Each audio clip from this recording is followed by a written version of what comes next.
Point numéro 5. Débat de politique générale de la commune. Donc, la loi 2019-1461 du 27 décembre 2019 relative à l'engagement de la vie locale et la proximité de l'action publique stipule qu'à la demande du 10e, au moins, des membres du conseil municipal, un débat portant sur la politique générale de la commune est organisé lors de la réunion suivante du conseil municipal. Le groupe d'opposition a agi pour Metz dont a formulé une demande dans ce sens le 22 décembre dernier. C'est la raison pour laquelle je vous propose aujourd'hui ce débat qui vous présentera les grandes lignes des projets que nous entendons conduire tout au long de notre mandat. Nous poursuivrons donc la réalisation des projets décidés lors de la législature précédente et d'autre part, il sera mené une politique de développement de la ville ambitieuse et concertée. Nous relèverons les nouveaux défis afin de nous inscrire dans la transition sociétale, écologique, énergétique, mais aussi économique. Les différents axes et priorités d'action développés dans la présente déclaration politique générale à travers des projets opérationnels et d'actions concrètes. Bien sûr, l'action publique et tous ceux qui ont exercé des responsabilités le savent, c'est s'adapter en permanence au contexte et aux événements. Le bouleversement que nous vivons depuis un an maintenant le prouve. Rien n'est jamais figé et il nous faut régulièrement revoir la compte. Cela dit, avec l'équipe qui m'entoure, j'ai tracé une ligne directrice autour des idées fortes. Préserver la qualité de vie de Metz tout en assurant son développement harmonieux. C'est ce que je fais d'ailleurs depuis 2001. Des projets majeurs viennent concrétiser sur le terrain cette ligne directe. Renforcer l'attractivité du centre-ville pour en faire un véritable pôle de vie, de convivialité autour de nos commerces locaux. Inscrire l'ensemble de nos actions dans un souci permanent de la protection sur l'environnement. C'est un atout, une priorité, avec un soin particulier apporté aux mobilité douce. Et bien sûr aussi, ce qui me tient bien à cœur, c'est faire de cette plaine du Cesquier un parc consacré à la nature, à la détente, aux loisirs et au sport. La politique de la ville, dans les différents domaines de compétences qui nous incombent, va maintenant vous être présentée par les différents élus. Pour mener à bien cette bonne politique générale, il faut avoir déjà l'envie et le soutien de la population. C'est ce que nous avons. Il faut aussi s'appuyer sur une équipe d'élus, mais surtout sur le personnel communal, est là pour mettre en action notre politique. C'est pour cette raison que j'ai demandé à M. Olombel, qui est adjoint au personnel, d'être attentif à la qualité de vie et au travail, qui est une préoccupation majeure. Et là, je vais lui laisser la parole pour qu'il vous exprime son souhait pour les années à venir. M. Olombel, Alors, le fil conducteur de la politique des ressources humaines à la ville et au CSRS de Metz, politique que nous avons définie avec les partenaires sociaux, et la qualité de vie au travail, abréviation QVT. La qualité de vie au travail est définie au niveau individuel et au niveau collectif. Au niveau individuel, c'est une question de perception de l'individu face à ses conditions de travail en lien avec les autres sphères de sa vie et son histoire personnelle. Elle peut se mesurer comme étant un écart entre les buts recherchés et la situation actuelle rencontrée. Au niveau collectif, la QVT rassemble les conditions de travail, l'organisation du travail, les relations sociales, la préservation de la santé et de la sécurité des individus, la possibilité d'épanouissement et de développement professionnel, les conditions permettant la conciliation avec la vie personnelle, etc. Améliorer la qualité de vie au travail, c'est agir sur les deux dimensions individuelles et collectives. La qualité de vie au travail ne se décrète pas, elle se co-construit. C'est une démarche durable qui s'appuie à la fois sur l'analyse des conditions de travail, c'est la dimension objective, et du ressenti individuel et collectif, c'est la dimension subjective. Et donc les conditions et le temps de travail. En premier lieu, nous devons nous pencher sur les enjeux de santé au travail, de prévention des risques professionnels et de tenir compte en parallèle de la maîtrise des ressources ainsi que de la masse salariale. Dans ce contexte, l'absentéisme, en tant que phénomène multifactoriel générant un coût significatif et impactant la qualité, voire la continuité du service public, est une préoccupation majeure pour les employeurs territoriaux. Ainsi, l'évaluation de l'absentéisme ne peut s'appuyer exclusivement sur des indicateurs quantitatifs. Il doit aussi s'appuyer sur des indicateurs qualitatifs.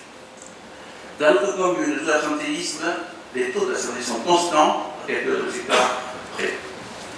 Cela est dû à une politique de gestion de l'absentéisme menée depuis plusieurs années et renforcée par des procédures claires, des rappels d'échange à l'attention des agents et des contrôles médicaux systématiques. Et le vieillissement des agents est un des facteurs à prendre en compte. L'absentéisme a des conséquences financières, humaines, organisationnelles. Financière en générant une hausse des coûts directs et indirects pour la collectivité, humaine car les agents en arrêt long sont désocialisés, les arrêts multiples peuvent démotiver les collègues, et organisationnelle engendrant une baisse de la qualité des services publics.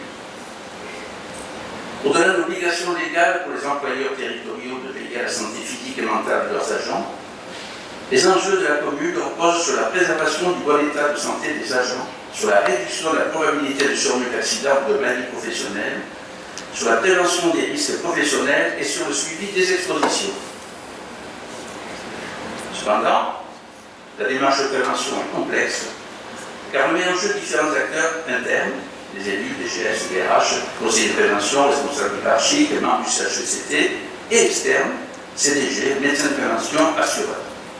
Elle doit donc s'inscrire dans la durée et demander un suivi régulier. Les indicateurs doivent être élaborés afin de répondre aux multiples questions liées aux conditions de travail et de manière plus large à la qualité de vie au travail.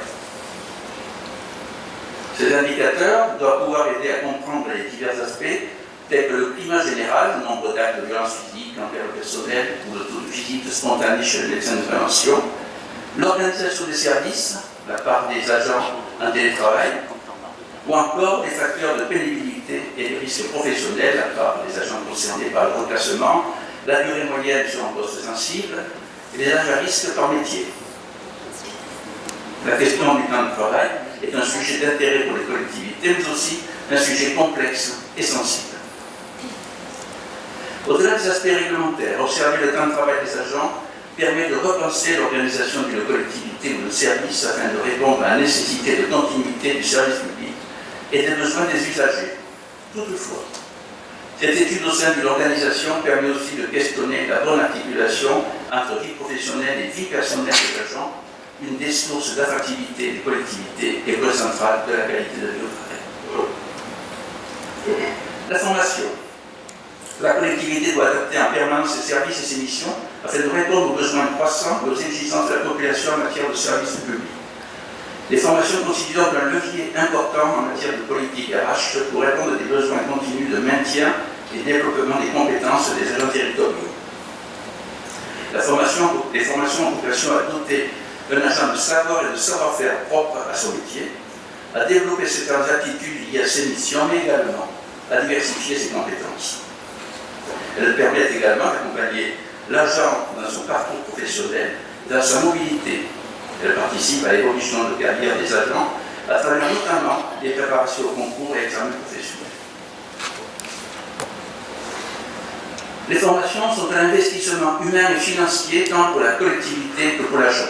C'est également un levier important dans la gestion prévisionnelle et la prévention de l'usure professionnelle. Ces formations sont à un niveau satisfaisant dans nos collectivités, mais peuvent et doivent être encore améliorées. L'évolution professionnelle s'appuie sur des valeurs d'égalité de traitement, de non-discrimination, de valorisation des carrières et de transparence. La carrière des agents fonctionnaires comporte un caractère évolutif, comprenant des avancements d'échelon, de grade et des promotions internes. Les avancements de grade sont proposés par l'autorité territoriale sur proposition d'un encadrement hiérarchique. Les promotions internes répondent aux critères issus du CT, du Centre de gestion des héros, auxquels la ville et le CCAS sont affiliés. En conclusion, la politique des ressources humaines de la ville et du CCAS de Metz ont pour objectif principal l'amélioration de la qualité de vie au travail. Pour atteindre cet objectif, le passage par un faisceau d'objectifs intermédiaires complémentaires est nécessaire. Ce sont la lutte contre l'absentéisme en analysant ses causes, la prévention et la santé au travail, la formation régulière des agents, l'évolution et la promotion professionnelle. Cet objectif ne peut être atteint qu'en collaboration avec les partenaires sociaux dans le cadre de réunions de dialogue social régulières. Un agent qui vit bien dans son environnement professionnel est un agent efficace pour la collectivité et donc un agent efficace pour la population. Merci. Merci, M. Lambert. Alors, bien sûr, lorsqu'on a le personnel et les idées, il faut la ressource financière. Et ces dernières années, nous avons maintenu un niveau d'investissement et de services élevé, tout en réduisant la dette et sans augmentation des impôts. Cette politique efficace doit se poursuivre et j'ai demandé donc à Mme la adjointe aux finances une vigilance tout à fait particulière dans ce domaine. Je lui laisse la parole maintenant. Merci, Monsieur le maire.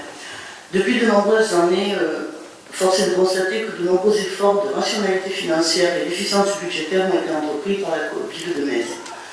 Les résultats de cette politique sont traduits par 0 € d'augmentation de fiscalité locale depuis 2003 et par une diminution de la dette communale de près de 42%, soit de 2001 à 2020, moins 693 € de dette par habitant. Tout cela sans augmenter les taux d'imposition depuis 2003. Nous nous sommes engagés devant nos concitoyens à une gestion saine et transparente, basée sur la rigueur budgétaire et financière, tout en maintenant la capacité d'investissement de la ville. Il va de soi qu'aucune réalisation qui nécessiterait d'accroître les charges qui pèsent sur nos concitoyens mésois ne sera lancée. Nos objectifs en matière financière sont simples, mais ne manquent pas d'ambition. Toutefois, nous devons maintenir un investissement important et dynamique. Sans cela, nous ne pourrions pas maintenir l'attractivité de notre ville et y assurer le bien vivre, favoriser le développement durable et la mobilité douce, sans oublier le soutien et l'aide plus fragiles d'entre nous. Notre objectif en tant que financier est également de soutenir les nombreux projets d'amélioration des conditions de vie à Metz qui vont vous être présentés par l'équipe municipale en place. Les résultats estimés sur l'année 2020, qui vont vous être également présentés dans le DOB, démontrent sans doute que notre politique est la bonne. En effet, malgré la crise de la Covid et la clôture du budget de l'eau, les efforts réalisés permettent de dégager un résultat positif et une capacité d'investissement positive en 2020. De ce fait, notre politique pour les années à venir prévoit de maintenir la capacité d'autofinancement avec l'ambition d'augmenter les marges de cet autofinancement, de maintenir la part communale de la fiscalité locale à son niveau actuel sans augmentation des impôts, d'améliorer la capacité de la commune à se désendetter et de s'engager dans une capacité d'investissement de 2,5 millions d'euros par an, soit 15 millions sur la durée totale du mandat. Voilà, monsieur le maire. Merci. Et donc, merci Mme Lagarde. Mais comme je vous le disais, les investissements au sein de nos communes sont nécessaires et incontournables. Un travail remarquable a été réalisé afin que chaque maison trouve le bonheur de vivre dans notre ville. Alors, je demandais donc à M. Daniel Rodriguez, adjoint aux travaux, de mener tambour battant les divers travaux que nous souhaitons mettre en exécution lors des années à venir. À toi, M. Rodriguez. Merci.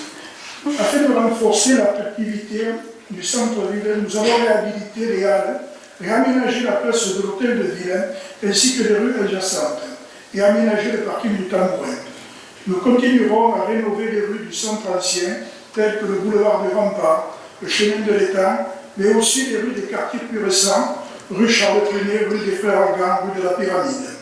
Un budget annuel sera attribué à la rénovation et à l'entretien de nos chemins ruraux. Nous allons développer la mobilité douce par la création de voies vertes au chemin du Cagelou, rue des Écoles, qui permettra un maillage du territoire. La création d'une voie verte qui assurera la liaison du bord de l'Étang à la piste du département, ce qui permettra de pouvoir rejoindre la plaine de loisirs du Sesquier à vélo ou à pied en toute sécurité. Un chemin piétonnier en cours de réalisation avec l'accord de la SAM de l'emprise de la ZAE, Mas de Gary, afin de sécuriser le chemin emprunté par les enfants habitant à la ZAC des Postes pour rejoindre l'arrêt de bus de la RD 613. Dans les zones à forte concentration commerciale et les lieux touristiques, nous développerons des zones piétonnes et partagées. Sur les bâtiments publics, les travaux de rénovation de l'église Saint-Hilaire seront poursuivis, ainsi que la rénovation des salles du château de Girard. En transition énergétique, la modernisation de l'éclairage public sera poursuivie, remplacement des ballons fluo par des LED et installation de systèmes à baisseur de tension. de remplacement de menuiseries et de chauffage et de mise aux normes d'éclairage dans certains bâtiments publics. Pour la propreté urbaine, l'intégration de nouveaux quartiers, nous allons organiser le service de la propreté urbaine et des espaces verts, par la mécanisation de tâches de nettoyage, petites balayeuses, et l'affectation des agents de la ZAC des postes. Voilà, monsieur. Bien, merci. Donc, vous l'avez bien compris, l'attractivité de notre centre-ville aussi passe par une attention tout à fait particulière qui est portée au niveau du commerce local. C'est donc Chantal Falcon, qui est adjointe au commerce et qui prend à bras le corps ce dossier, et je lui laisse la parole. Merci, monsieur le maire. Notre ambition, un centre-ville attractif. Plus que jamais, le secteur du commerce et de la restauration est en danger. Plus que jamais, la ville de Metz combat et entre en résistance aux côtés des artisans, commerçants, cafetiers et restaurateurs messois, sans qui, on le sait, la ville se meurt. Ainsi, il faut rapidement mettre en place des actions efficaces pour que batte pleinement notre cœur de ville, épicentre commercial. Pour y parvenir, nous vous proposons plusieurs axes qui s'étaleront tout au long du mandat. La rénovation des halles, afin de créer un espace convivial qui valorise la consommation des produits locaux et des circuits courts, consommer écologiquement et local. Repenser le sens de circulation et le stationnement, aménagement. Travailler avec la Lopol et les organismes consulaires autour des locaux vacants. Créer des commerces éphémères, coworking, etc. Partenariat. Organiser des formations click and collect pour tous nos commerçants, adaptation. Proposer de nouvelles animations, valorisation. Depuis le mois de juin, avec Catherine Bory et Philippe Garcès, je me suis attelée pleinement à la délégation d'élus au commerce, avec la création des terrasses en fête, qui a connu un vif succès malgré l'ambiance Covid-19, le concours de vitrine pour les 30 ans du Festival du Taux, pour intégrer les commerçants aux animations locales, qu'ils y participent et qui soient force de proposition, et plus récemment les diverses animations pour les fêtes de fin d'année, la maison du Père Noël, les lettres des enfants, le concours des balcons et maisons décorées, le kiosque à souhait, les photos et les rencontres avec le Père Noël. Pour ce faire, nous avons créé un partenariat avec l'ASTEM, l'espace jeune, l'EHPAD au Clos du Moulin, les festivités. Pour 2021, nous projetons de développer le click and collect pour tous les commerçants avec une formation à l'appui via la CCI, de mettre en place une signalétique, un flyer, parcours des commerçants, depuis la route de Montpellier, en passant par la rue Saint-Carlo, l'incontournable Esplanade, la place de la mairie, jusque dans la rue du Port. Dès le printemps, organiser des animations, ça et là dans la ville. Tous les samedis après-midi, braderie, brocante, marché du producteur, vie de maison, puce des arts. Enfin, cet été, lors des marchés nocturnes, redonner la place aux créateurs, artistes et artisans. Pourquoi pas des ateliers de fabrication sur place. Bien sûr, nous accompagnerons les projets de la SEM et nous la grafferons au nôtre. Merci de m'avoir écouté. Et laissez-nous travailler. Merci. Bien, merci Chantal. Alors, nous connaissons bien sûr les attentes des Mésoises et des Mésois, mais une de nos priorités, c'est la politique environnementale, la transition écologique et démocratique. C'est Liliane Estrada, vous le savez, qui a la charge de mettre en œuvre cette politique, et je lui laisse de suite la parole. La feuille de route pour 2020-2026 concernant les 4 délégations, c'est-à-dire la transition écologique, la démocratie participative, le développement économique et le tourisme durable, est porteuse d'une noble et belle ambition inscrite dans le cadre des 5 engagements du développement durable. Lutter contre le changement climatique, préserver la biodiversité, favoriser la cohésion sociale, l'épanouissement humain, la transition vers une économie circulaire. Nous avons 6 ans pour que Metz soit une ville en transition écologique et démocratique. Nous avons 6 ans pour faire de Metz une écocité. Cette notion, déjà inscrite dans le PADD du PLU, donc dans le plan d'aménagement et de développement durable du plan local d'urbanisme, fait référence à une cité solidaire, attractive et durable, dans laquelle les citoyens, les associations, les forces vives, les entreprises, les chambres consulaires sont aux côtés de la collectivité, acteurs du bien-vivre ensemble. Elle fait également référence à une cité consciente des enjeux planétaires et de l'urgence écologique. N'oublions pas que Metz est une toute petite partie de la planète Terre. J'ai dédié les 6 premiers mois du mandat à la consultation de nombreux acteurs locaux du développement durable, des élus et agents communautaires, et à la coécriture avec mes collègues d'un plan d'action du type Agenda 21. Basé sur le programme électoral d'ensemble vers 2026, cette feuille de route intègre l'échelon intercommunal et le projet de territoire de cette agropole Méditerranée. Les actions déjà engagées localement en faveur de la protection de l'environnement, du dialogue citoyen, du développement économique et touristique vont ainsi être renforcées avec une politique volontariste, génératrice d'une dynamique vertueuse. Pour la concrétisation de notre action politique, nous rechercherons systématiquement le soutien technique et financier des collectivités territoriales d'échelon supérieur, mais aussi de l'État. Pour chacune des délégations, des objectifs, des actions et des sous-actions ont été identifiés avec un planning de réalisation à court, moyen et long terme, une estimation des coûts qui seront affinés annuellement dans le cadre de la préparation budgétaire et des critères d'évaluation. Je précise que cette feuille de route sera régulièrement évaluée, qu'elle donnera des bilans et qu'en fonction, elle évoluera pour toujours être au plus près des objectifs prévus, dans la limite des enveloppes budgétaires définies. Je saisis l'opportunité de ce débat de politique générale pour vous présenter les grandes lignes de ma feuille de route, plus précisément les objectifs recherchés par délégation et les actions prioritaires pour 2021. C'est l'écologie. Concernant la transition écologique, il s'agit d'une évolution vers un nouveau modèle économique et social qui renouvelle les façons de consommer, de produire, de travailler, de vivre ensemble pour répondre aux enjeux planétaires. Élus et services vont travailler autrement, en transversalité, de manière décloisonnée, prendre en compte le long terme, rechercher l'adhésion et la mobilisation de la population. Pour atteindre cet idéal de nouveau monde, 9 objectifs ont été identifiés. Devenir une collectivité exemplaire, faire la ville dense, agréable et durable, favoriser la biodiversité en ville, protéger les temps de taux, se déplacer autrement, aller vers l'autonomie énergétique, manger bon, sain et local, renforcer la propreté des espaces publics, favoriser le bien-être animal. En 2021, nous allons tout d'abord nous caler sur l'actualité internationale et nationale largement dédiée à la préservation de la biodiversité. Ainsi, nous allons en priorité favoriser la végétalisation des espaces publics et privés en créant les permis de végétaliser et en lançant de larges réflexions sur le réaménagement du parc des Sesquiers pour faire de ces 50 hectares un lieu idéal à la promenade, au loisir, pour l'épanouissement de notre jeunesse, pour la pratique sportive, mais aussi pour en faire une vitrine au niveau de la protection de la biodiversité et la valorisation des espèces locales.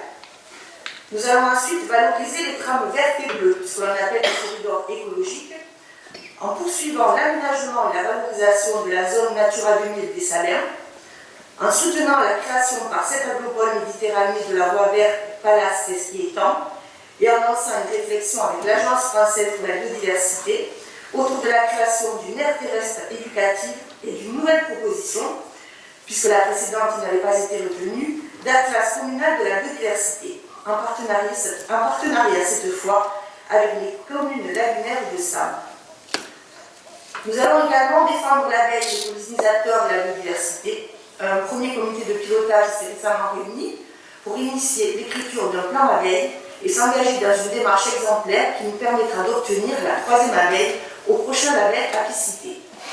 Nous allons enfin imaginer un nouveau concours en lieu et place de celui des jardins et balcons fleuris, avec l'introduction de critères environnementaux permettant de récompenser aussi les jardins non visibles du domaine public, mais présentant un grand intérêt au niveau des enjeux liés à la biodiversité et aux pollinisateurs. En 2021, nous allons également nous mobiliser sur un projet à long terme visant à améliorer la traversée de Metz et qui passera par la future réalisation du contournement routier et la requalification de la RD 613 en boulevard urbain. La propreté des espaces publics ne sera pas oubliée avec un ensemble d'actions de prévention et de lutte contre les incivilités pour s'approcher du zéro déchet. Biocomposteur collectif expérimental, ciblage de niches de déchets comme les cheveux ou les fientes de pigeons et des tourneaux qui polluent notre cadre de vie. Et bien évidemment, nous resterons toujours très attentifs à la protection de l'étang d'eau, Nous l'avons d'ailleurs prouvé lors des incidents mineurs de cet été au poste de relevage de l'Escouladou ou de la Pyramide, avec le renforcement des procédures d'alerte entre les différents acteurs de collectivité ou le développement des aménagements de protection. Concernant la démocratie participative, il n'y a pas de modèle type de démocratie locale, mais les expériences réalisées à travers le monde et en France sont nombreuses. Nous sommes tout de même largement inspirés, non pas de la Corée du Nord, mais plutôt de la commune alsacienne de Kingersheim, commune de 13 000 habitants, qui est une des plus avancées en France, pour faire de Metz une ville émancipatrice, un haut lieu de l'innovation démocratique et favoriser la démocratie continue. Dans un contexte national, mais aussi local, marqué par une forte défiance vis-à-vis des élus, d'une généralisation de la théorie du complot, du tous pourri, de la multiplication des fake news et des incivilités, la municipalité doit impérativement se positionner comme le premier échelon de la République française et défendre avec force et vigueur les valeurs de liberté, d'égalité, fraternité, ainsi que le principe de laïcité et favoriser le devoir de mémoire. Notre objectif de co-construire un nouveau modèle de gouvernance municipale sera basé sur 4 actions. Développer le dialogue citoyen, renforcer la transparence de l'action publique, défendre les valeurs et principes de la République, agir en faveur de la citoyenneté. Pour 2021, nos priorités seront tout d'abord de mettre en place et d'animer des dispositifs simples et encadrés qui vont permettre au conseil municipal des jeunes, aux jeunes générations de se familiariser avec la démocratie locale et aux habitants des quartiers d'intervenir entre 2 moments électoraux au sein des conseils de quartier. Ce nouveau dispositif n'ouvrira en rien la possibilité des citoyens de créer des comités de quartier, des associations d'amis de quartier, des collectifs de voisins qui seront des interlocuteurs privilégiés des conseils de quartier. Nous allons engager une réflexion autour de la mise à disposition d'un lieu dédié aux obsèques républicaines. Nous allons signer la Charte européenne pour l'égalité des hommes et des femmes dans la vie locale pour marquer symboliquement notre volonté de favoriser et de sensibiliser à l'égalité homme-femme. Cette signature donnera lieu à des actions futures qui seront à définir ensemble. Et nous allons valoriser tous les ans l'engagement citoyen avec la création d'un prix de l'engagement en lien avec les événements passés l'année précédente. Concernant le développement économique durable, il s'agit d'une véritable opportunité qui renforce la compétitivité des entreprises, rend plus efficace l'utilisation des ressources naturelles et humaines et implique les consommateurs. Pour concrétiser cet idéal, au niveau communal, il y a un préalable incontournable, qui est celui du rapprochement des élus et services communautaires des élus mésois. Nous travaillons ainsi en étroit partenariat avec 7 agropoles Méditerranée, dont la principale compétence communautaire, à savoir le développement économique, est régie selon des, je cite, principes de développement durable garant de l'attractivité du territoire en prenant en compte des aspects sociaux et environnementaux actuels et futurs, de manière à répondre aux besoins du présent sans compromettre la capacité des générations futures à répondre à leurs propres besoins. Dans ce contexte, pour atteindre cet idéal, 3 objectifs ont été identifiés. Premièrement, favoriser l'économie verte et bleue. Deuxièmement, favoriser l'attractivité commerciale. Troisièmement, développer l'économie sociale et solidaire. Les priorités pour 2021 visent essentiellement à développer l'agriculture locale en favorisant l'installation d'agriculteurs, éleveurs, agriculteurs et surtout en valorisant le potentiel de la propriété communale du Mas de Garric.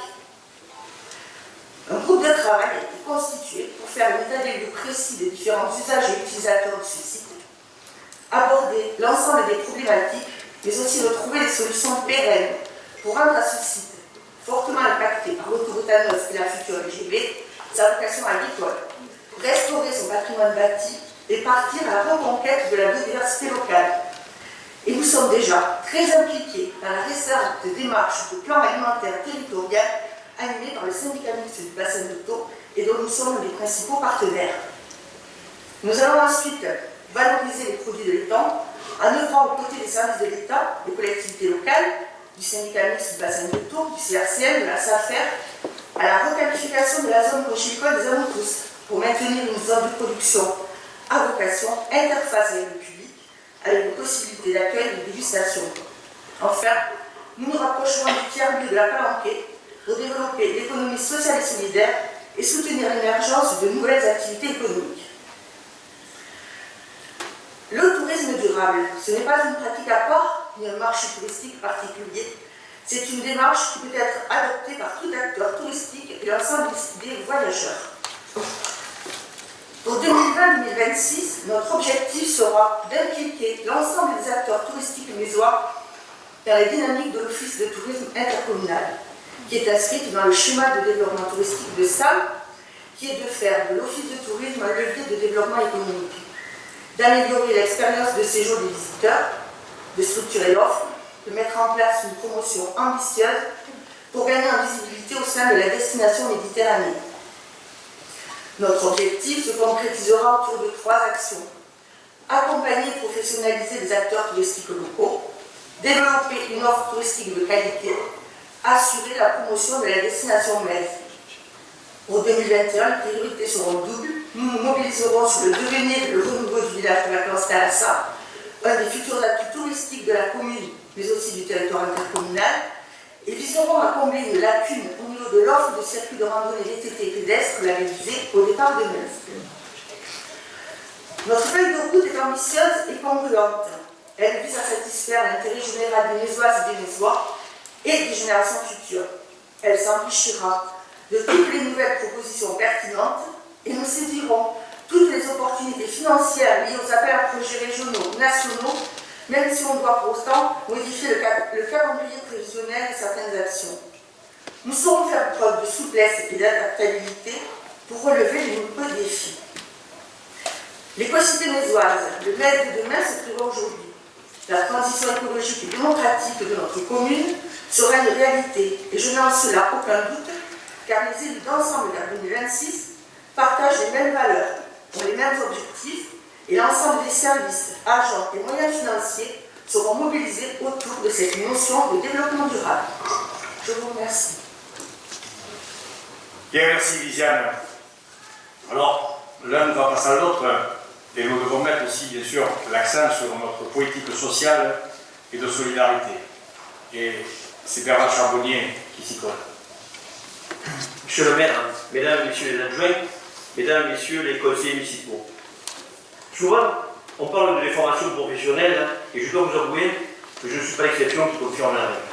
Loin de moi, cette fin d'après-midi, l'envie de vous donner une leçon de vocabulaire, mais je n'ai pas pu résister à vous donner la définition de l'action sociale et médico-sociale selon le Code de l'action sociale et des familles qui va régir notre action tout au long de notre mandat. L'action sociale et médico-sociale tente à promouvoir l'autonomie et la protection des personnes, la cohésion sociale, l'exercice de la citoyenneté, à prévenir des exclusions et à en corriger les effets. Elle repose sur une évaluation continue des besoins et des attentes des membres de tous les groupes sociaux, en particulier des personnes handicapées, des personnes âgées, des personnes et des familles vulnérables en situation de précarité ou de pauvreté, et sur la mise à leur disposition de prestations en espèces ou en nature. Elle est mise en œuvre par les collectivités territoriales et leurs établissements publics, les associations, ainsi que par les institutions sociales et médico-sociales. Une fois ce postulat général posé, il est important de s'imprégner des missions d'un centre communal d'action sociale et dont les 2 actions principales seraient la conception et la mise en œuvre d'une politique d'action sociale locale. Pour mettre en œuvre une telle politique sociale, il est important d'avoir l'accès à des indicateurs qui vont nous permettre d'orienter nos actions sur le territoire. Il s'agira donc à court terme de demander une analyse des besoins sociaux. C'est un diagnostic sociodémographique à partir des données d'observation sociale du territoire. C'est d'ailleurs, depuis 2016, un dispositif réglementaire que toute commune doit faire produire par le biais des CCAS. Cette analyse va révéler les axes populationnels auprès desquels le CCAS et les autres services de la ville devront travailler tout au long du mandat. Heureusement, certains indices nous permettent déjà de commencer à travailler.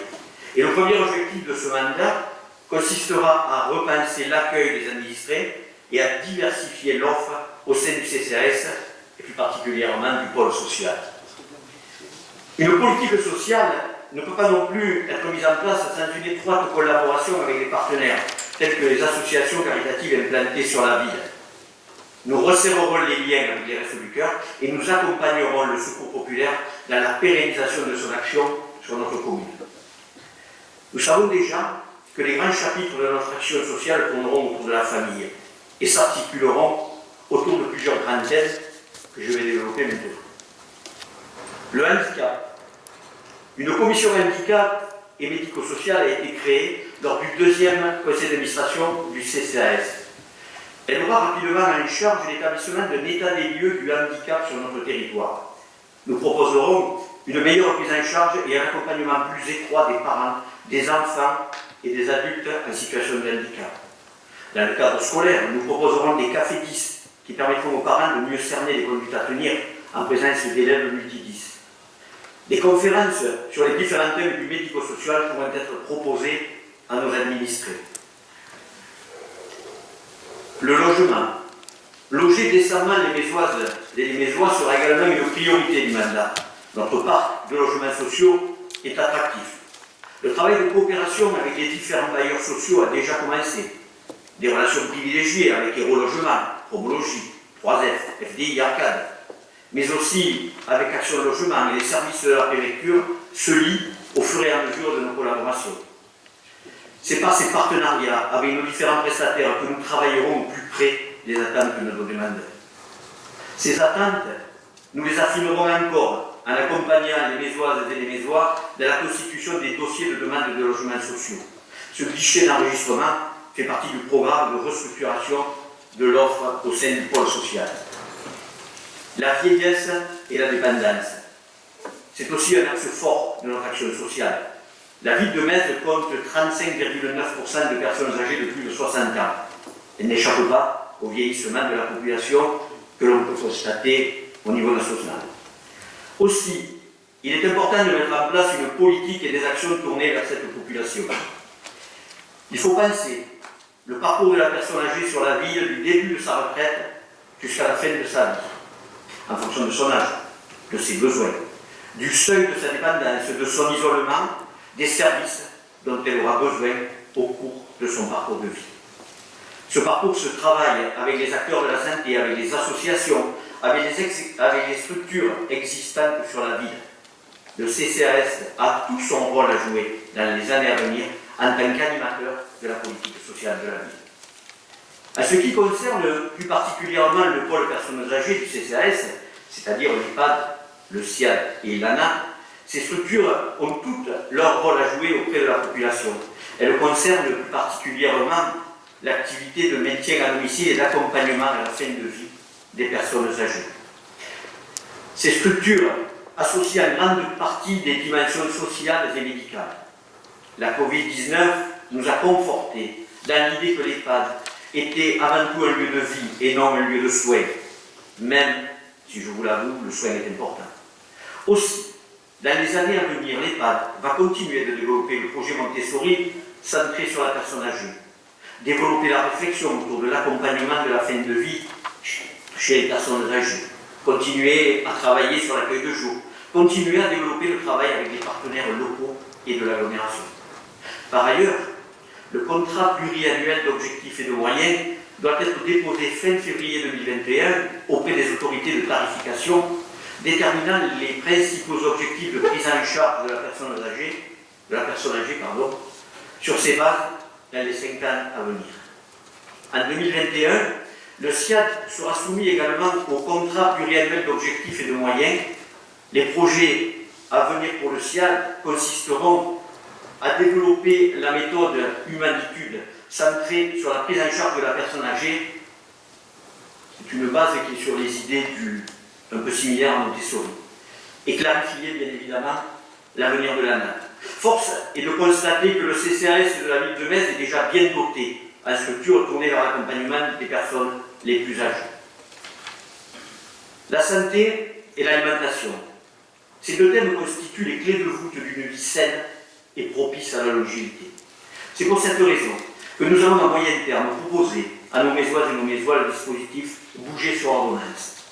Ce projet sera élaboré en partenariat avec la CPTS du bassin de Thau, Communauté professionnelle territoriale de santé, la DDCS, Direction départementale de la cohésion sociale, des associations sportives locales et l'association MAVI avec laquelle nous sommes déjà associés. Par ce dispositif, il s'agira de proposer aux personnes ciblées par les professionnels de santé de la ville une activité physique adaptée, assurée par des professionnels. Ce programme sera principalement destiné aux personnes atteintes d'affections de longue durée, mais il permettra également de lutter contre la sédentarité, l'obésité et l'isolement. Parallèlement à ce dispositif, des ateliers de nutrition seront proposés aux bénéficiaires. Nous espérons, par la mise en place de ce dispositif, améliorer la condition physique des Mésoises et des Mésois à travers une activité physique santé, sécurisante et intégrée à un projet de vie. Vous l'aurez compris, nos projets en matière d'action sociale sont nombreux et ambitieux. Il faut pour les mener une structure digne de nos ambitions. C'est l'ouverture d'une maison de la solidarité qui viendra mettre un point d'orgue à ma présentation de ce soir. Ce type d'établissement poursuit 3 finalités: l'inclusion sociale et la socialisation des personnes, le développement des liens sociaux et la cohésion sociale sur la commune, la prise de responsabilité des usagers et le développement de la citoyenneté de proximité. Cette maison pourra accueillir tous les services municipaux qui œuvrent à l'insertion sociale des habitants du territoire. Cette création n'a pas pour but de révolutionner l'action sociale sur elle, mais plutôt de structurer et de valoriser l'existant. Il conviendra ensuite d'optimiser nos outils afin de définir les projets à venir. L'ouverture de cette structure se déroulera en 3 temps. Le premier temps consistera à visiter les structures déjà existantes, de rencontrer les agents de la CAF afin d'écrire avec eux le pré-projet. Le deuxième temps sera une mise en œuvre du projet avec l'étude de la faisabilité, l'élaboration du budget et les demandes de subvention. Et enfin, le troisième temps, l'ouverture de la structure. Je vous remercie de votre attention. Merci Bernard. Alors, vous savez, notre ville de Metz accueille 1016 élèves dans nos écoles, dont plus de 900 dans les écoles publiques. J'ai donc demandé à M. Aïssa Doulat, qui est adjoint aux affaires scolaires, de poursuivre le travail et d'amplifier les actions au bénéfice des élèves et enseignants, ainsi que le personnel qui travaille dans ces écoles. Et je laisse la parole à M. Doulat. Monsieur le maire, mesdames et messieurs les membres du conseil municipal, chers Mésoises et Mésois, tout d'abord, je vous fais part de mes meilleurs vœux pour cette nouvelle année 2021. Mesdames et messieurs, est-il nécessaire de vous rappeler que l'école est un lieu d'épanouissement, de prospérité, d'élévation par l'apprentissage et contribue à la formation des citoyens de demain. L'effort continu fait par notre commune pour renforcer la qualité des enseignements et la mise en œuvre de l'égalité des chances constitue une des priorités de notre programme d'investissement. Dans l'optique de la réalisation des différents projets présentés au cours des précédents mandats, le service des affaires scolaires et moi-même avons concrétisé et accompli différents engagements et missions. Ces multiples actions ont permis à de nombreux enfants mésois de s'épanouir et de réussir au sein de nos écoles. Dans un objectif de continuité et de pérennisation de nos actions, je vais vous exposer les futurs projets pour la mandature 2020-2026. Mais avant cela, rappelons en quelques mots ce qui a été fait. Depuis quelques années, de nombreux investissements ont permis la réalisation et l'aboutissement de différents projets sur nos établissements scolaires. Nous avons été la première commune du département à équiper nos classes en TMI, tableau numérique interactif. Et nous sommes actuellement une ville pilote sur le département. Nous avons été très actifs dans la mise en place de partenariats entre les écoles élémentaires et les associations sportives et culturelles. Par exemple, aujourd'hui, les enseignants peuvent bénéficier de séances d'éducation physique et sportive avec des éducateurs diplômés des différents clubs de la ville. Tennis de table, badminton, voile, rugby. Mais actuellement, mis entre parenthèses par la crise sanitaire, ce partenariat reprendra dès que la situation le permettra. Divers projets ont permis aux écoles d'être fortement impliquées dans la protection du milieu lagunaire. Par exemple, un projet entre le service des espaces naturels de cette agro-Méditerranée et la commune de Metz a vu le jour, dans le cadre d'une campagne de sensibilisation et de communication sur la problématique de l'eau. Dans la continuité de ce qui a été fait, plusieurs projets sont actuellement à l'étude sur nos écoles. Ils ont pour objectif d'assurer un attrait pédagogique, un épanouissement et une réussite éducative de tous les enfants, tout comme je l'ai rappelé en préambule. Afin de mettre en œuvre ces desseins, notre programme d'action est ambitieux. Il s'étendra sur ce mandat et probablement au-delà. Nous avons comme projet la désimperméabilisation des sols. Nous allons mener ce projet en partenariat avec l'Agence de l'eau pour un meilleur drainage du ruissellement des eaux de pluie. Dans un premier temps, c'est la cour de l'école Clémenceau qui sera l'école pilote dans ce domaine. Puis suivront les cours des autres écoles. L'accessibilité pour tous les enfants. Dans la continuité d'améliorer le confort des enfants, une réflexion est prévue pour une remise en conformité des établissements qui le nécessitent avec l'accessibilité aux classes pour tous. La construction d'une salle à Jules Verne élémentaire. L'espace qu'offre cette école permet la construction d'une nouvelle salle de travail pour les enfants présentant une situation de handicap. En effet, cela permettra une plus grande action de l'équipe éducative pour l'inclusion scolaire lorsque la situation de l'élève ou d'un groupe d'élèves l'exigera. La création d'un restaurant scolaire. Certaines de nos écoles ont une restauration scolaire s'effectuant dans des AGECO. Nous allons construire un restaurant scolaire aménagé dans un respect total de l'environnement et dans l'optique d'un développement durable. En fonction des possibilités financières, d'autres réalisations sont à l'étude, telles que la construction d'un préau à l'école Germaine Coty. La concrétisation de ces propositions s'inscrit dans la politique générale du développement durable de la commune et permettra de valoriser nos actions auprès des enfants, des familles et des enseignants au sein des établissements scolaires publics. Tout au long de notre mandat, nous aurons l'ambition de renforcer notre partenariat avec les différents acteurs éducatifs pour que chaque enfant ait toutes ses chances de réussite dans nos écoles. Chères Mézoises et chers Mézois, vous l'aurez compris, notre école est la clé de l'épanouissement individuel et collectif, mais aussi le socle d'une société plus harmonieuse. C'est pour cela que je vous demande de soutenir les différents projets de notre équipe municipale. Merci de votre écoute. Merci, Elsa. Bon, je pense sincèrement qu'une ville sans jeunesse, une ville sans sport, est une ville qui se meurt.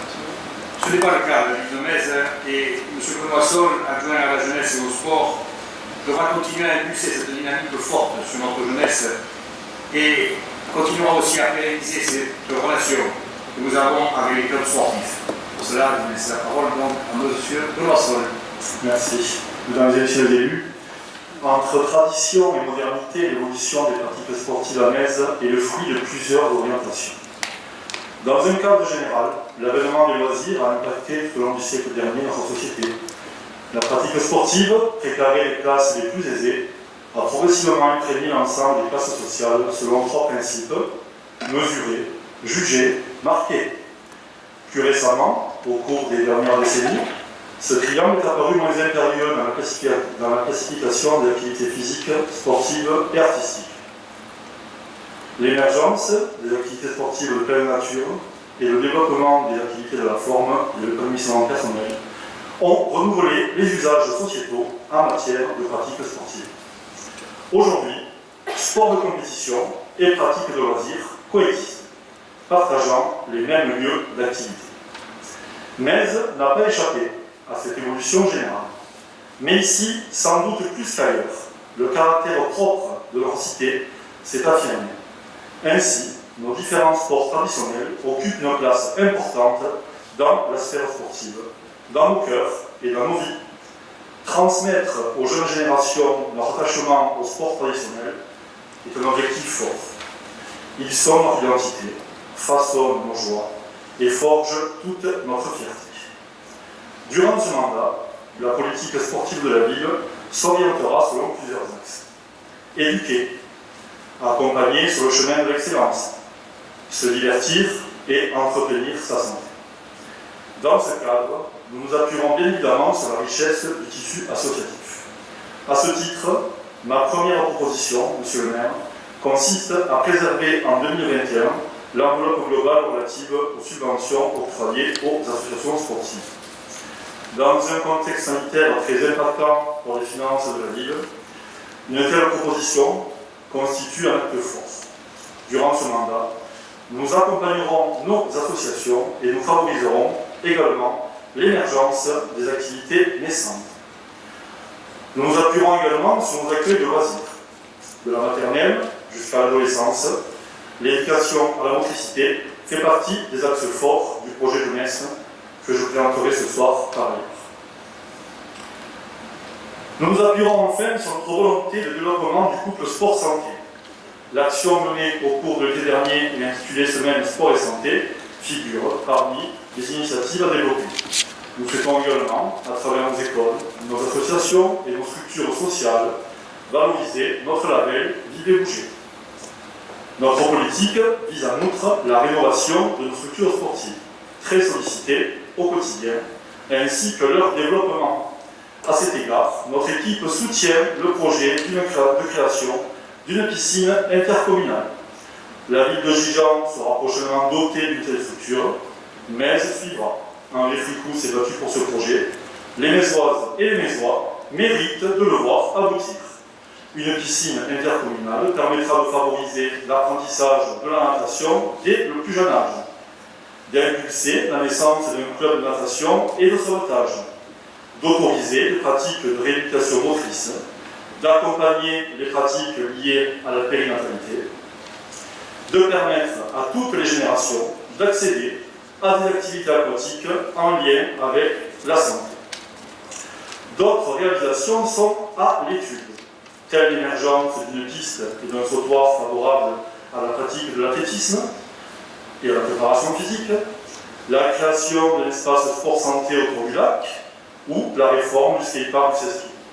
En fonction des possibilités financières, nous serons amenés à faire des choix en concertation avec les habitants.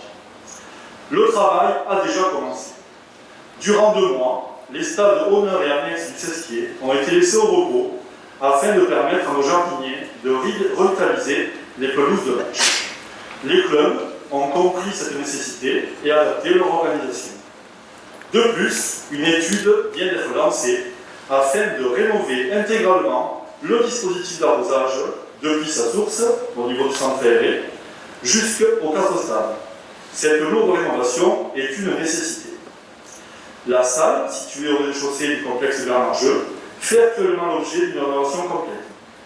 La pose d'un nouveau revêtement de sol viendra achever les travaux récemment entrepris. Au printemps, les 2 terrains en terre battue du Tennis Club seront refaits à neuf, tant au niveau du revêtement que des lignes. Cette réalisation est impérative en vue d'une pratique sécuritaire. Notre équipe est d'ores et déjà au travail. À court, moyen ou long terme, les visées s'échelonnent dans le temps. La politique sportive mésoise doit prendre en compte les aspirations de tous les pratiquants. Notre ambition est de faire émerger, quelle que soit sa bourse, le désir d'une pratique régulière près de chez soi. La lutte contre la sédentarité est aujourd'hui un impératif sociétal, mais il prendra part. Pour sa santé, pour connaître des émotions rares, pour son équilibre, pour son épanouissement personnel, la pratique physique est un droit. Voilà, monsieur le maire, pour le projet concernant le sport. Je vais à présent vous parler du projet concernant la jeunesse. Et je vais d'abord vous demander de nous intéresser à l'acte de grandir. Grandir, devenir plus grand, croître, se développer. Avancer en âge, devenir adulte. Grandir, avancer en valeur morale, s'élever par l'esprit et par les sentiments. Acquérir des connaissances, construire des compétences et accroître ses pouvoirs de réflexion et d'action.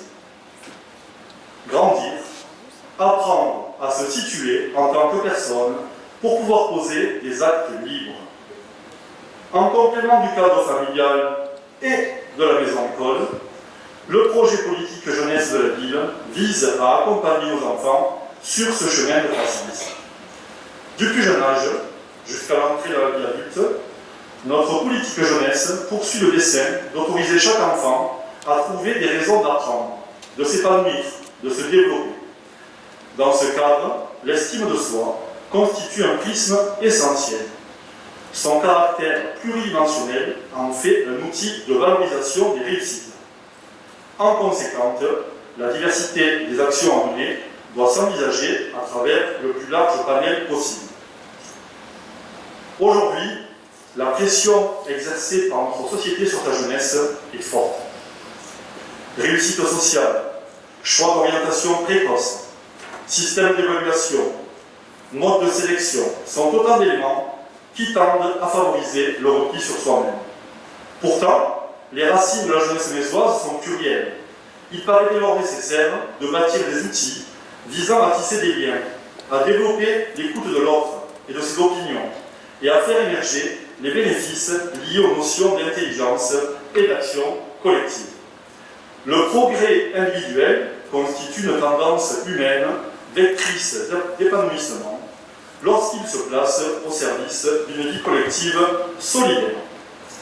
Afin de mettre en œuvre ce dessein, notre programme d'action est ambitieux. Il s'étendra sur ce mandat et peut-être au-delà. Nous souhaitons tout d'abord regrouper les accueils de loisirs maternels et primaires au Cesquier tout au long de l'année.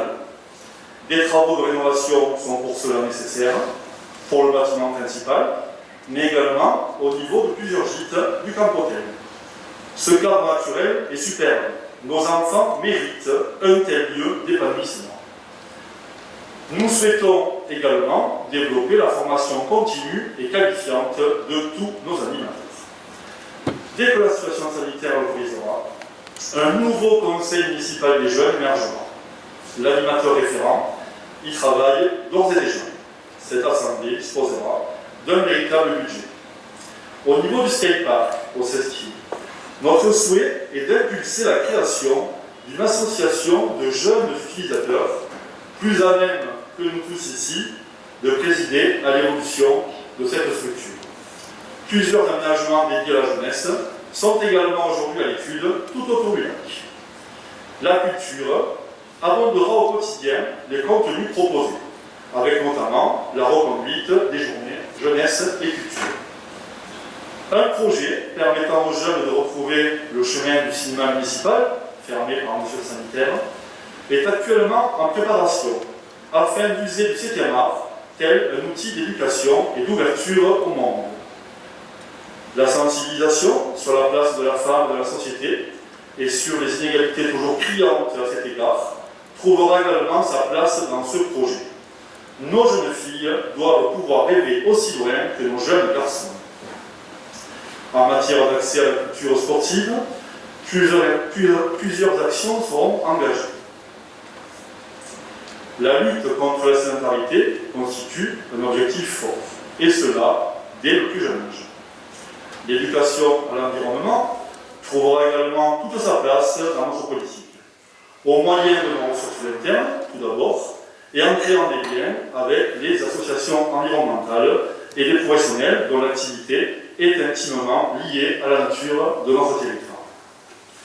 La prévention de la délinquance et des addictions fera l'objet d'une attention spécifique.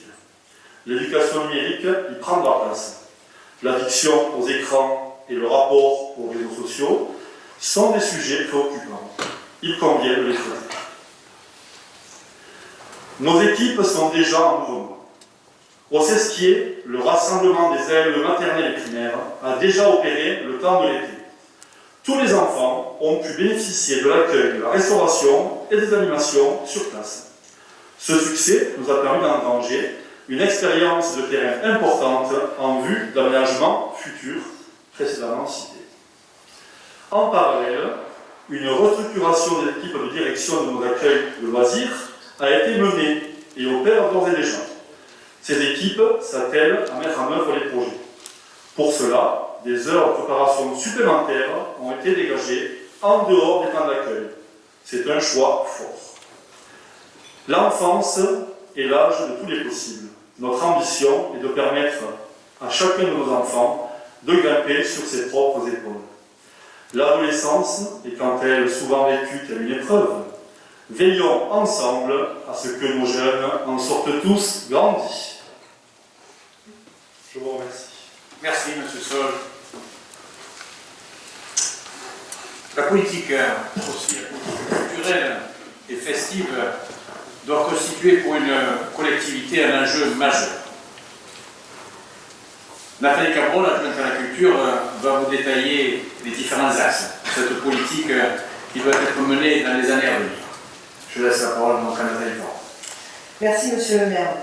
Chers collègues, la situation sanitaire liée à la crise de la Covid-19 que nous vivons actuellement et les incertitudes doit, pour le moment, nous inviter à l'humilité, à la prudence et surtout à l'adaptabilité. Mais elle ne doit pas nous empêcher d'espérer les jours meilleurs, nous empêcher de vouloir l'épanouissement et l'enrichissement humain et nous empêcher de vouloir mettre en œuvre une politique culturelle de qualité. Car la politique culturelle constitue un enjeu et un atout majeur pour une commune et ses habitants en termes de développement humain et en termes d'attractivité. Elle se décline en divers éléments que sont le spectacle vivant, les arts plastiques, la musique, la lecture publique, le cinéma, les archives municipales de patrimoine. Les axes stratégiques de la politique culturelle qui vont être menés tout au long du mandat 2021-2026 vont se décliner en 5 axes. Axe 1. La culture, un droit pour tous et un besoin fondamental. Le projet de développement culturel va s'attacher à placer la culture au centre de la vie, au cœur de la cité mésoise. L'accès à la culture pour tous, y compris pour les personnes en difficulté économique et sociale, est un enjeu prioritaire. La culture, un besoin pour tous, dès le plus jeune âge, pour découvrir la pratique artistique et culturelle, favoriser l'esprit critique et l'altérité. En ce sens, le parcours culturel, initié depuis 2016, qui consiste à favoriser la découverte culturelle et artistique auprès du jeune public, sera renforcé par la Convention d'éducation artistique et culturelle de cette agropole Méditerranée à laquelle la ville de Metz a adhéré. Pour mettre en œuvre cette politique culturelle au sens large, nous allons continuer de proposer tout au long de cette mandature une saison culturelle riche et variée à spectacles vivants tout au long de l'année. Nous allons poursuivre les résidences d'artistes, les expositions et les partenariats avec le Théâtre Molière de Sète, l'Opéra Comédie de Montpellier, le Théâtre de Pézenas, tout en continuant aussi d'aborder localement les thématiques suivantes, qui sont les Journées du patrimoine, la Saint-Vincent, des femmes et des arts, culture du monde, histoire des migrations, les Journées de la jeunesse et de la culture, le parcours de l'art, et prochainement, dès 2021, un nouveau programme d'exposition qui s'intitule L'art dans la ville et qui mettra l'art au premier plan dans l'espace public. Toujours dans la partie art, courant 2022, un événement à l'ancienne cave coopérative viendra enrichir la découverte de cette thématique de l'art qui est l'art dans la ville et précisément le courant artistique qui est le graphe, le tout mêlant exposition, performance artistique et musicale. Du côté du livre, courant 2021, il sera également proposé l'ouverture d'un salon annuel du livre spécialisé dans une thématique. L'axe 2 de la politique culturelle se situe dans l'accompagnement de la dynamique associative et privée. Le projet de développement culturel s'appuie sur les acteurs associatifs ou les acteurs privés de la commune, notamment en consolidant et en déployant les événements existants, mais également en favorisant l'émergence de projets avec les acteurs culturels et événementiels de notre ville. L'axe 3 de la politique culturelle est patrimonial, et elle consiste à dire un patrimoine bâti, naturel et immatériel, mieux valorisé et approprié. Car le patrimoine local constitue notre ADN. Il fait l'originalité et l'identité de notre commune et il participe à son attractivité. Sa mise en valeur joue un rôle essentiel dans la construction de la mémoire collective et elle favorise son appropriation. Le projet de développement culturel va inviter les habitants, les scolaires et le jeune public en général, ainsi que les touristes, à le considérer comme une entité moderne et bien vivante, que ce soit au travers des fêtes locales traditionnelles ou au sein du service archives municipal, disposant maintenant d'une salle de conservation des archives au château de Girard. Dans ce sens, dans la continuité de cette politique patrimoniale, les travaux à l'étage de l'aile droite du château de Girard permettront de créer une salle des arts et traditions populaires qui pourra accueillir et mettre en lumière le patrimoine mésois, ouvrier, maritime, les sports traditionnels, le folklore et les animaux totémiques. Et comme le patrimoine local se conjugue aussi avec festivité, un nouvel événement festif et populaire sera proposé. Une fête du port et des traditions maritimes, regroupant également la fête du boulet de chou et la fête de la Saint-Pierre. L'axe 4 constitue la culture doc. Dans l'objectif de faire adopter un plan d'action et de valorisation de la culture doc dans notre commune et de rendre cette culture plus vivante, plus accessible au public et aux jeunes publics, un comité de pilotage va être créé courant le premier trimestre de 2021 et regroupera les acteurs de la culture doc que sont l'école Calandreta, le Cercle Occitan, la Fédération totémique, la présidente de la Fédération 34 des Calandreta, le président de la Confédération Calandreta, le professeur d'Occitan du Collège Jean Jaurès. Dans la suite de ce plan d'action et de valorisation de la culture doc, le service culturel organisera dès 2022 le Carnaval Occitan et un événement autour des fêtes traditionnelles telles que les fêtes calendaires avec le solstice d'été et les feux de la Saint-Jean. Dernier axe, axe 5 de la politique culturelle sera un projet ouvert et participatif. Car le projet culturel n'est pas gravé dans le marbre et évoluera d'une part grâce à l'apport et à l'investissement de tous, et notamment des acteurs culturels locaux réunis annuellement, et d'autre part en fonction des opportunités que sont les appels à projets nationaux, régionaux ou intercommunaux. Maintenant, je vous ai donc listé les axes. Pour parvenir à mettre en place cette politique culturelle, nous compterons sur les structures et les moyens. En ce sens, les équipements culturels de notre commune sont un atout majeur dans le développement de notre politique culturelle, qu'ils soient communaux, comme le cinéma municipal, ou intercommunaux, comme l'antenne du Conservatoire de musique à rayonnement intercommunal et la médiathèque. Ainsi, le cinéma municipal de Taurus, cinéma de proximité, va continuer de proposer une offre cinématographique à la fois grand public et labellisée à AVC, Ciné-Occitanie, jeune public, et également une politique d'animation à travers diverses thématiques en collaboration avec les associations ou partenaires culturels. Fidèle à l'engagement qu'a pris la ville de Metz en faveur d'une transition écologique, un festival du cinéma environnemental sera créé au cours du mandat. Comme vous l'a indiqué, Monsieur le maire, le projet de l'aménagement du chai de Girard étant différé, nous allons nous pencher activement sur celui de l'ancienne cave coopérative. En effet, l'ancienne cave coopérative étant un lieu privilégié dans notre commune et offrant de nombreuses possibilités de par son caractère patrimonial et sa superficie, c'est la raison pour laquelle, en plus des équipements culturels déjà présents sur notre commune, nous vous proposons un projet culturel ambitieux pour notre ville, qui est celui de créer une coopérative culturelle.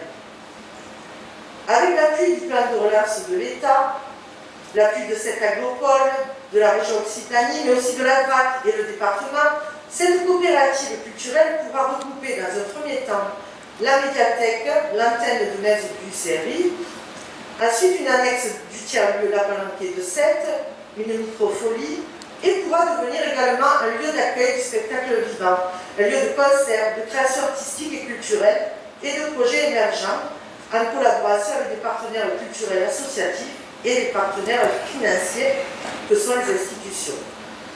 Un comité de pilotage sera créé très prochainement afin de poser les bases de ce projet et de le proposer à nos partenaires institutionnels. Pour terminer ce chapitre, Une politique culturelle est également menée grâce aux moyens, et en l'occurrence des moyens humains et financiers. Les services de la ville de Metz, que sont le service culture événementiel, le service archives municipal et patrimoine, mais aussi le service intercommunal de la culture, les partenaires institutionnels, tout cela associé aux partenaires associatifs locaux et extérieurs, constitue des compétences, des formidables énergies et des collaborations financières indispensables qui font que la ville de Metz continuera de mener une politique culturelle au sens large, une politique culturelle ambitieuse qui se veut en même temps accessible à tous et en direction de tous les publics. Enfin, pour terminer cette déclaration de politique culturelle générale, il est devenu opportun d'associer ce que l'on nomme les festivités, parce que ce sont également des moments importants pour les habitants de notre commune et parce qu'ils participent aussi à son attractivité tout au long de l'année. En collaboration avec Madame Véronique Bernal, déléguée aux festivités de la ville de Metz, une politique d'animation sera poursuivie tout au long de l'année, qu'elle soit transversale et en lien avec les différentes thématiques abordées par la programmation culturelle, qu'elle soit nouvelle ou renouvelée et liée à d'autres événements publics, et pour finir, qu'elle soit estivale, festive et populaire. En ce sens, nous poursuivrons bien évidemment les grandes fêtes chères au cœur des Mézoises et des Mézois, que sont le Corso, la fête de Metz, et nous y ajouterons une nouvelle fête que je vous ai déjà citée, qui est la fête du port. Ensuite, il y aura aussi un événement qui s'intitule La nature en fête et qui sera proposé au parc du Sesquier et regroupera un ensemble de propositions en direction des publics. Un programme d'animation sous forme de soirée en direction de tous les publics sera également proposé de façon régulière tout au long de l'année. Pour terminer, le souhait de Mme Bernal étant de vouloir partager au mieux les festivités avec les habitants, une réflexion va être engagée auprès des acteurs du domaine des festivités de notre ville afin de concrétiser la création d'un comité des fêtes. Voilà, je vous remercie de m'avoir écouté. Merci, Mme Cabrol. Alors, M. Didier Aspa, qui est conseiller délégué en charge de la sécurité, cher à nous tous, bien sûr, et aux affaires maritimes, va nous dire quelques mots sur ces dossiers. Oui, monsieur le maire.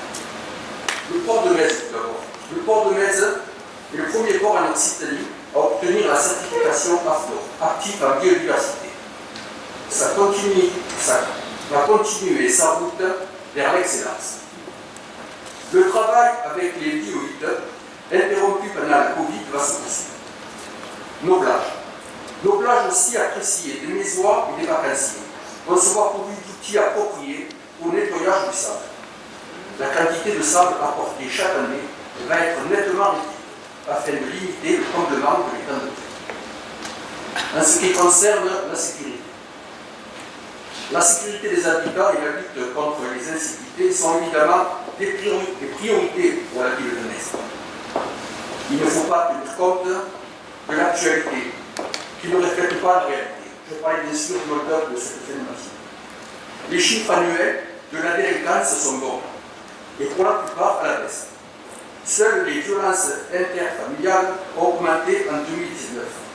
Les chiffres 2020 ne sont pas encore connus. D'une manière générale, depuis une dizaine d'années, les chiffres de la délinquance à Metz sont inférieurs à ce que l'on peut constater dans les villes côtières comparables et sur les plans démographiques et géographiques. Je tiens aussi à saluer le travail de notre police municipale et des gendarmes, de la brigade territoriale de gendarmerie, qui font un travail formidable. On l'a vu encore ce matin. L'accent sera mis dans les prochains mois sur la lutte contre les incivilités à travers 3 actions de terrain. Intensification de la lutte contre les déjections pénales. Lutte contre les dépôts sauvages. Lutte contre les nuisances sonores, notamment liées au redéchappement des eaux. Il y aura aussi, monsieur le maire, un travail de fond sur la cabanisation. Je vous remercie. Bien, merci, monsieur. Enfin, nous ne pouvons mener une politique sur la ville sans évoquer l'urbanisation. Alors, avant de laisser la parole à Mme Malaviole, je tenais à rappeler certains faits. On m'a reproché, encore une fois, de bétonner la ville. Ce que je voulais vous dire ce soir, c'est que lorsque j'étais au collège, Jean Jaurès, début 1970 environ, au nord de la piste cyclable du département, l'ancienne voie ferrée, c'était de la ville. Et après les cours, on allait s'amuser. En 2001, lorsque j'ai été élu maire, ces lignes étaient toutes devenues des lotissements. Des quartiers entiers ont vu le jour au cours de la période 1980-2000. Sur ce point, ma position est claire. Non à l'étalement urbain. Et oui au renouvellement urbain. Reconstruire la ville sur la ville plutôt que de l'étendre. C'est cette vision, en tous les cas, que j'ai privilégiée au cours des dernières années, car seule la ZAC des Costes a été construite sur 10 hectares, certes, sur des zones intitulées à l'époque ENMA de l'ancien poste de 1991, zone qui était quand même vouée à la construction. Une ville doit évoluer, car elle ne peut rester figée.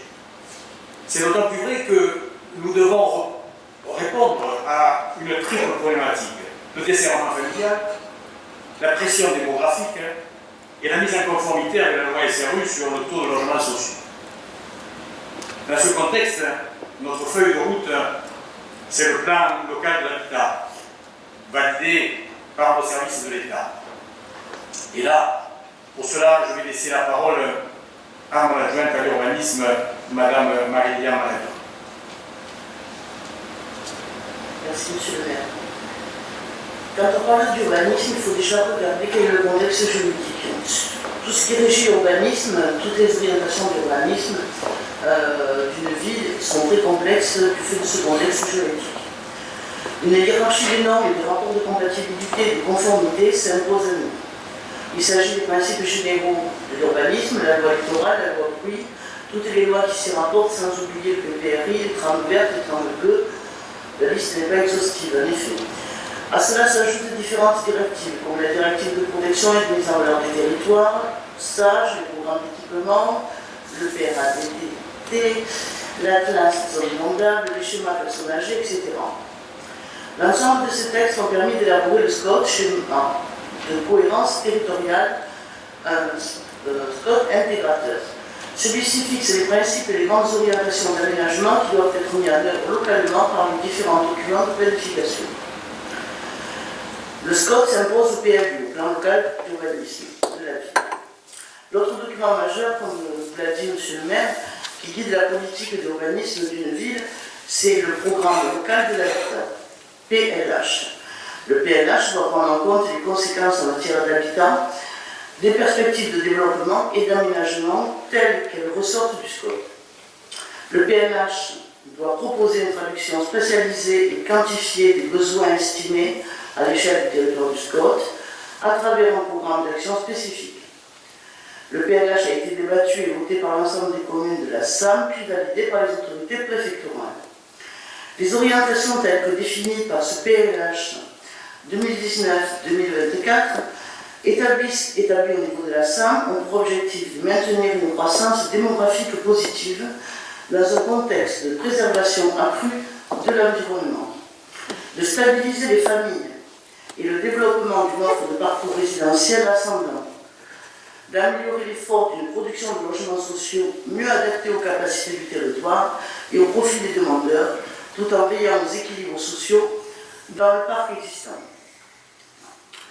d'améliorer et d'adapter le parc privé existant et consolider les centres-villes et les centres-bourgs, d'apporter une réponse cohérente sur le territoire à l'ensemble des besoins spécifiques et exprimés des populations. Dans ce contexte, la politique d'urbanisme de la ville a su répondre aux besoins des populations tout en sauvegardant l'environnement.